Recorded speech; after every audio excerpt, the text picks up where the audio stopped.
നമ്മളാണെങ്കിൽ പാത്രമൊക്കെ എടുത്ത് അടുപ്പിൽ വെച്ചപ്പോഴത്തേനാണ് പാലില്ലാത്ത കാര്യം ഓർമ്മ വന്നത്.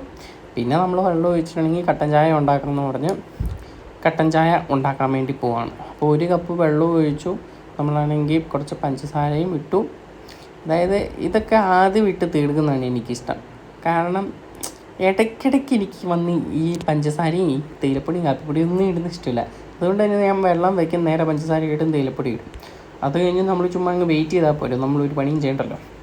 അതുകൊണ്ട് തന്നെ നമ്മളങ്ങനെ വെയിറ്റ് ചെയ്ത് പിന്നെ അതൊന്ന് തിളച്ച് വന്നപ്പോഴത്തേനും ഒരു ഏലക്ക പൊടിച്ചതും കൂടെ അതിൽ ഇട്ടു. പിന്നെ നമ്മളാണെങ്കിൽ ചായയൊക്കെ അത്യാവശ്യം നന്നായിട്ട് ചൂടായി കാര്യങ്ങളൊക്കെ സെറ്റായി വന്നപ്പോഴത്തേനും നേരെ അരിപ്പ് വെച്ച് അരിച്ച് നേരെ ഗ്ലാസ്സിലേക്കൊക്കെ ഒഴിച്ചു. ഇനി ഇത് കുടിച്ച് നോക്കണം. എൻ്റെ പ്രിപ്പറേഷൻ ആയതുകൊണ്ട് എന്താകും എന്നൊരു പിടുത്തമില്ല. നമ്മൾ ഉടുപ്പൊന്നും മാറി കേട്ടോ. നമ്മളാണെങ്കിൽ ഇപ്പം ഉണ്ടാക്കിയപ്പോഴത്തേനും ഉടുപ്പിൻ്റെ അകത്ത് കുറച്ച് വെള്ളം വേണം. അപ്പം നമ്മളുണ്ടാക്കിയ കാപ്പി